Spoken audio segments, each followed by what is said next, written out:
Assalamualaikum warahmatullahi wabarakatuh. Salam sehat semuanya. Di sini saya akan mempresentasikan suatu makalah hasil penelitian kami dengan berjudul Identifikasi Proses Produksi bit pada komponen bracket. Sebelum presentasi, boleh kenalan dong biar akrab. Perkenalkan, nama saya Bayu Satiman dengan NIM 29 2004. Saya dari kelompok 3 yang beranggotakan yang pertama ada Adik Bagus Mahendra dengan NIM 29 2001, yang kedua ada Ahmad Arif dengan NIM 29 2002, yang terakhir ada Teguh Fatur Rahman dengan NIM 29 2022. Kami dari Prodi Teknologi Rekayasa Otomotif dari Intansi Politeknik STM Jakarta. Oke, next. Di sini yang pertama ada daftar isi. Daftar isi terdapat yang pertama ada bab 1 pendahuluan, yang kedua bab 2 tinjauan pustaka, yang ketiga bab 3 hasil kegiatan praktikum industri, yang terakhir ada bab 4 penutup. Oke, next. Bab 1 pendahuluan. 1.1 tentang latar belakang. Mahasiswa program studi D4 Teknologi Rekayasa Otomotif ini difokuskan pada pembuatan atau desainer dalam suling, mold, lace, jig, and fixture, sehingga mahasiswa TRO memiliki jadwal untuk melaksanakan praktikum industri yang sudah direncanakan oleh Politeknik SMI Jakarta. Proses produksi merupakan serangkaian aktivitas yang saling berhubungan dalam proses pembuatan suatu produk. Proses produksi terdiri dari berbagai macam jenis aktivitas yang melibatkan berbagai keahlian manusia dan mesin produksi yang bersifat otomatis maupun manual. Nah, PT Ganding Tulsindo merupakan sebuah perusahaan yang salah satu barang yang diproduksinya adalah bracket, guys. Dengan melakukan 3 proses pengerjaan yaitu blanking, bending,versing. Dan produk tersebut diproduksi menggunakan mesin stamping merek AIDA dengan tonase 75 hingga 110 ton. 1.2 tentang tujuan kegiatan. Yang pertama, untuk menambah wawasan kepada mahasiswa TRO, yang kedua untuk menjadikan mahasiswa ahli dalam bidangnya, yang ketiga untuk menambah skill atau kemampuan kepada mahasiswa TRO. Oke, next. 1.3 tentang manfaat kegiatan. Yang pertama, mahasiswa menjadi optimis dalam menyampaikan suatu kreativitasnya. Yang kedua, mahasiswa memiliki soft skill yang mumpuni serta siap bersaing di era 4.0. Yang ketiga, mahasiswa menjadi lihai dalam suatu penghasilan karya mereka sendiri, guys. Yang keempat, memenuhi kebutuhan laporan. Oke, next. Bab 2 tinjauan pustaka. 2.1 tentang kajian teoritis. Press tool adalah suatu peralatan yang digunakan untuk pengerjaan pemotongan dan pembentukan plat logam lembaran menjadi barang produksi yang diinginkan dengan bantuan penekanan. Press tool dapat menghasilkan produk secara massal dengan kualitas yang seragam dan waktu yang singkat, ya guys. Press tool dibuat karena apabila digunakan untuk proses blanking memiliki beberapa keuntungan. Di antaranya dapat digunakan untuk membuat produk secara massal, dapat menghasilkan produk dengan bentuk dan ukuran yang seragam, dan biaya lebih ekonomis, ya guys, dalam pembuatan produk massalnya. Berdasarkan pengertian di atas, press tool sangat cocok untuk memproduksi suatu benda kerja yang memiliki bentuk dan ukuran yang sama dalam waktu yang relatif singkat jika dibandingkan dengan membuat produk mesin perkakas yang dikerjakan secara berurutan dari mesin satu ke mesin yang lainnya.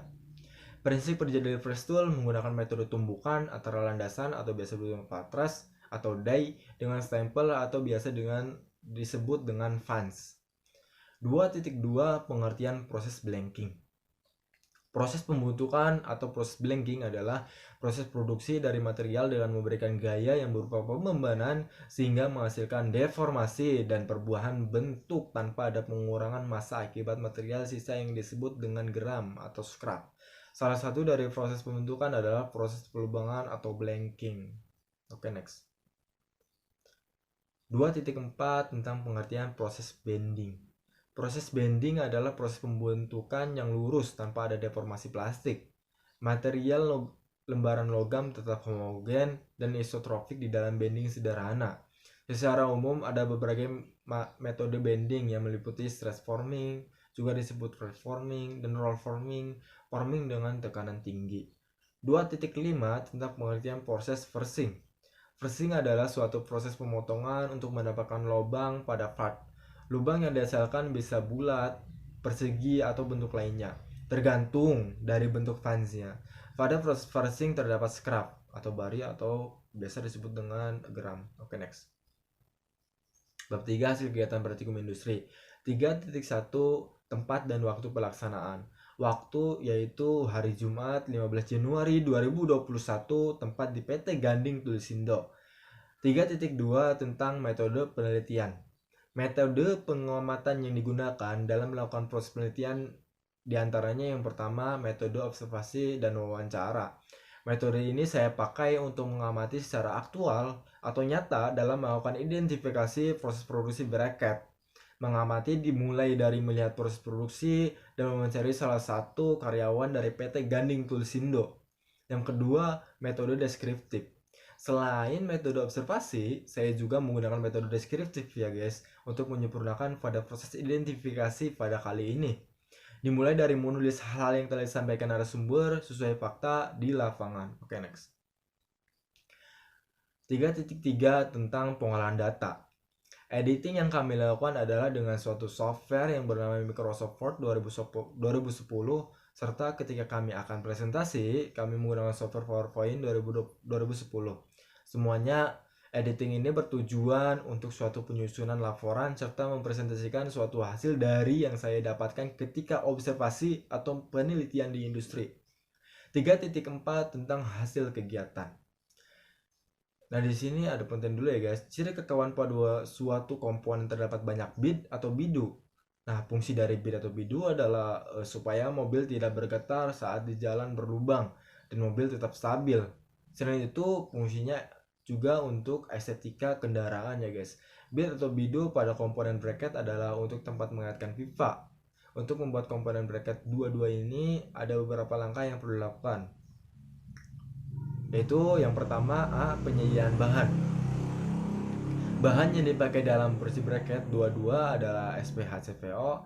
Flat SPHCVO adalah flat yang biasa digunakan di industri ya guys, di industri otomotif sebagai bahan kendaraan dikarenakan material ini mempunyai kelebihan tahan flek dibandingkan dengan material SPHC. Sesuai dengan akhiran namanya VO adalah kepanjangan dari vehicle oil, yaitu mempunyai lapisan oil ya guys. Flat SPHCVO berwarna abu-abu, beda dengan SPHC biasa yang berwarna hitam ya guys. Plat SPHCVO lama pengelasannya lebih mudah, hampir tidak perlu dibersihkan terlebih dahulu. Plat SPHCVO biasa digunakan untuk bahan pembuatan chassis dan rangka kendaraan mobil atau motor. Berikut adalah jenis chassis plat SPHCVO yang biasa digunakan industri. Nah, di sini ada tabel ya guys. Yang pertama itu denotes for chassis body and battery case. Yang kedua for hollow 5. Yang ketiga direction and dimension as illustrated in figure.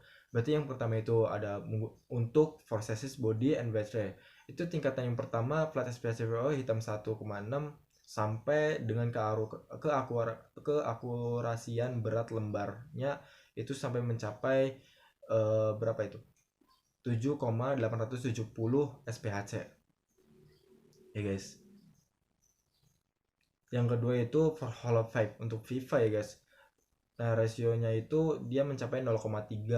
Itu yang tabel sebelah kanan ya guys. Kalian lihat tabel sebelah kanan, jangan lihat sebelah kiri. Yang ketiga direction and dimension and illustration and figure. Yaitu ada tensile strength, itu ada 674 SPHC-nya. Terus elongation ada 90%. Nah, di sebelah kiri ini SPHCPO. Di sini ada berat atau lembar kilogramnya. Di sini disebutkan plat SPHCPO hitam 1,6 meter kali 4 action kali 8 action, yaitu ada 37,328 kilo ya guys. Dan seterusnya sampai akhir itu dia itu beratnya berbeda-beda setiap lembarnya ya guys. Ini biasa digunakan di industri semuanya menggunakan ini biasanya industri otomotif. Oke, next. Dari sini B, proses blanking. Proses blanking adalah proses pemotongan yang menghasilkan benda kerja secara utuh dan seluruh sisinya terpotong secara serentak. Adapun mesin yang digunakan adalah mesin press AIDA 2 Phenomatic. Bahan baku berupa lembaran SPHCVO diletakkan di atas mesin dash yang telah memiliki bentuk sedemikian rupa. Nah, di sini ada gambar. Itu adalah flat SPHCVO guys bahannya. Nah, di situ ada mesin AIDA 2 Phenomatic ya guys. Nah, mesin press ini memiliki kapasitas 110 ton guys. Bahan dashnya berupa skr 11 Baja perkakas SKD11 adalah jenis baja tahan akarat berkualitas tinggi yang merupakan baja perkakas dan banyak dipergunakan dalam industri karena memiliki sifat kekerasan yang tinggi ya guys dan tahan aus.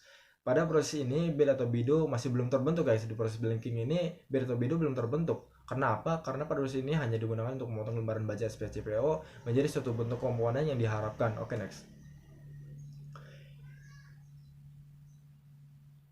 Nah, di sini masih terdapat produk yang dihasilkan dari proses blanking tadi ya guys. Ini adalah lembaran plat yang sudah dipotong contohnya ya guys. Di gambar 6 hasil produk proses blanking. Nah, yang perlu diperhatikan proses blanking ini, yang pertama desain blanknya, yang kedua desain blank fansnya, yang ketiga pemilihan material dari proses hardening untuk die dan fans, yang keempat toleransi antara die dan fans harus sesuai dengan perhitungan yang tepat agar tidak timbul bari atau scrap pada produk. Yang kelima jenis ketebalan dimensi material yang akan di blanking. Oke, next. Oke, yang ketiga ada proses bending. Bending biasa disebut dengan penekukan. Dalam pekerjaan lembaran logam didefinisikan sebagai peregangan logam di sekitar sumbu lurus. Selama proses penekukan, logam di bagian dalam bidang netral ditekan, sedangkan logam di bagian luar bidang netral diregangkan ya guys. Kondisi regangan ini dapat dilihat pada gambar 8 ya guys. Logam ini diproduksi secara plastis sehingga tekukan bisa permanen meskipun tegangnya menyebabkan dihilangkan. Bending menghasilkan sedikit atau tidak ada perubahan pada ketebalan lembaran logam. Oke, next. Nah, di sini untuk melakukan proses bending menggunakan mesin yang sama ya guys. Sama dengan proses blanking. Mesin press AIDA 2 Phenomatic. Nah, di sini ada contoh mesin press yang sedang beroperasi ya guys. Itu proses bending, penekukan. Mesin des ini memiliki kapasitas 110 ton sama saja. Nah, pada saat mesin des ini bead yang ada pada komponen bracket mulai terbentuk ya guys. Karena apa? Karena ini proses pembentukan. Jadi menekuk terus menjadi bead. Karena dorongan yang diberikan oleh mesin press membuat lembaran SPC sudah memiliki bentuk dari proses blanking menjadi menekuk dan terbentuk bead pada sisi-sisinya. Oke, next. Nah, ini contohnya ya guys, produk yang sudah dihasilkan. Ini itu ada tanda panah di gambar bahwa itu beadnya ya guys, itu bead atau bidu. Nah, adapun hal yang harus diperhatikan saat melakukan proses bending diantaranya periksa terlebih dahulu des atau sepatu pembentuk sudut pembengkokan yang diinginkan. Inilah sisi bagian tepi plat yang akan dibengkokkan. Posisi tanda pembengkokan ini harus sejajar ya guys dengan des pembengkok. Yang keempat, penjepit plat harus kuat. Karena kalau nggak kuat akan mental ya guys. Yang kelima, atur sudut pembengkokan sesuai dengan sudut pembengkokan yang sudah dikendaki. Yang keenam, sesuaikan des landasan dengan pembengkokan yang diinginkan. Yang ketujuh, mulailah proses pembengkokan dengan memperhatikan sisi-sisi yang akan dibengkokkan. Hal ini untuk menjaga agar lebih dahulu mengerjakan posisi yang mudah. Oke, next. Nah, proses pressing. Proses pressing ini yang keempat ya guys. Proses pressing merupakan proses mengidentasi permukaan benda kerja dengan menggunakan fans dalam rangka untuk membuat sebuah rongga pada benda kerja. Mengidentasi membuat lekukan atau cekungan ya guys. Pada proses ini benda kerja bisa ditahan atau dibatasi dalam sebuah wadah atau cetakan, atau bisa juga tidak ditahan. Perubahan bentuk yang terjadi pada benda kerja tergantung pada berapa banyak tahanan atau batasan yang diberikan. Freezing hole adalah lubang terpakai pada blank atau material yang dihasilkan dari proses pemotongan tunggal dengan bentuk kontur terpotong secara utuh. Nah, ini contoh perbedaan antara blanking dan freezing. Kalau blanking itu dia sekerapnya di luar, terus yang dibentuk itu dia jadi partnya. Kalau yang freezing itu partnya itu yang tidak dibuang ya guys, yang dibuang itu yang bolongnya itu. Oke, next. Nah, di sini proses freezing ini memiliki kapasitas 75 ton ya guys mesinnya. Sedangkan bahan yang digunakan pada desnya adalah SKD11, sama saja ya, bahannya SKD11.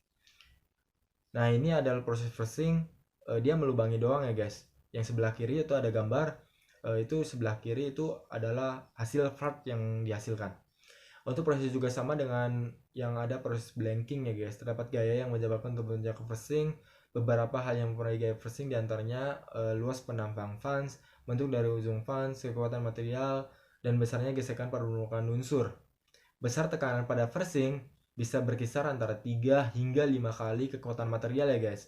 Besar tekanan tersebut rata-rata mendekati tingkat tegangan yang diperlukan untuk membuat sebuah lekukan pada uji kekerasan material. Oke, next.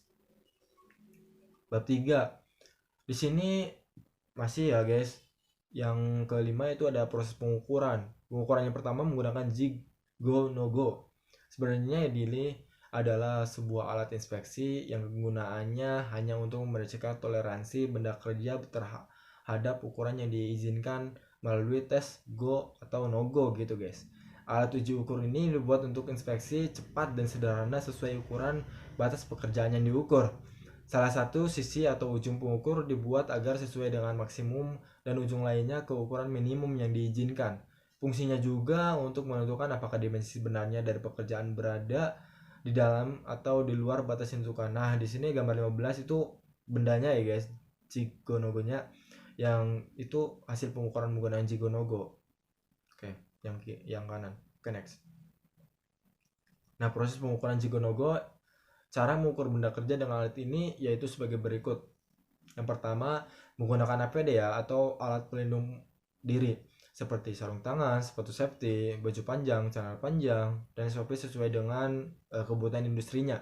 Yang kedua, siapkan alat ukur dan benda ukur serta bersihkan benda ukur dan alat ukur dengan kain ya guys. Sebelum dilakukan benda ukur dan alat ukur harus dibersihkan dulu dengan kain. Yang ketiga, cek alat ukur, cek sheet. Apakah sudah sesuai dengan standar komponen atau belum? Jika sudah standar komponen yang akan dibuat, maka siap pakai guys. Berarti harus cek sheet dulu. Yang keempat, masukkan benda ukur ke alat ukur dengan cara meletakkan secara presisi bagian benda ukur dengan alat kerja zig go no go. Yang kelima yaitu cek pada bagian benda ukur terhadap alat ukur.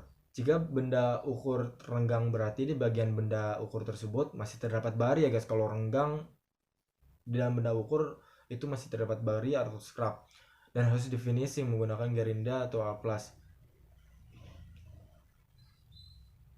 Jika benda kerjanya tidak renggang, maka benda ukur tersebut sudah bagus ya guys, siap diproses ke langkah berikutnya.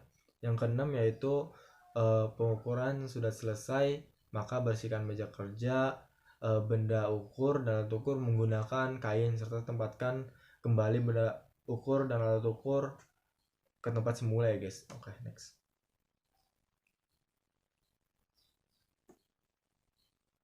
Nah, di sini terdapat alat ukur yang kedua yaitu jangka sorong.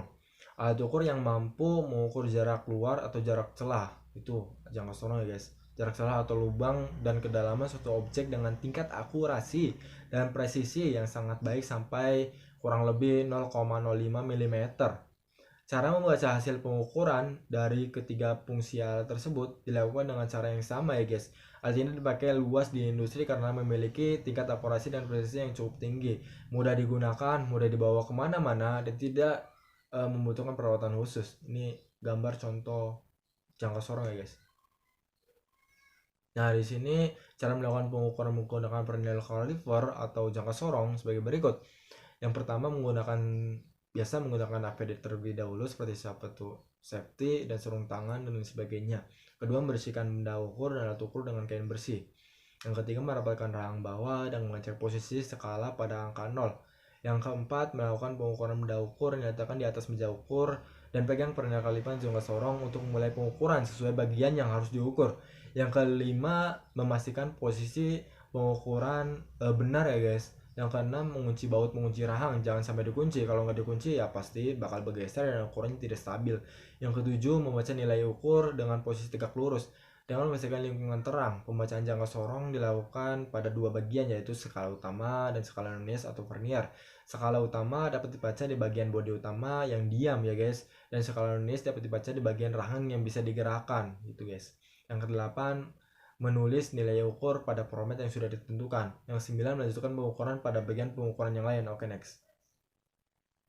Nah, bab 4 penutup ya guys. Sini kesimpulannya yaitu proses produksi bracket dengan mesin stamping ini dilakukan dengan 3 proses pengerjaan, yaitu blanking, bending, pressing. Mesin stamping ini menggunakan step forming yang artinya hanya menghasilkan sebuah part setengah jadi dalam sekali stroke dalam satu cycle, dari penaruhan benda kerja hingga menjadi part yang sudah selesai proses. dibutuhkan waktu 6-9 detik. Sarannya itu pada mesin stamping pada part di VT Ganding Tulsindo yang produksi part bracket, part yang dihasilkan berupa hasil blank atau part setengah jadi. Tetapi proses ini bisa dimaksimalkan produktivitasnya ya guys dengan menggunakan mesin progresif ya guys.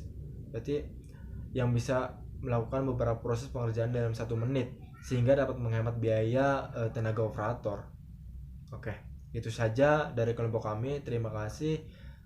Salam sehat semuanya. Wassalamualaikum warahmatullahi wabarakatuh. See you again.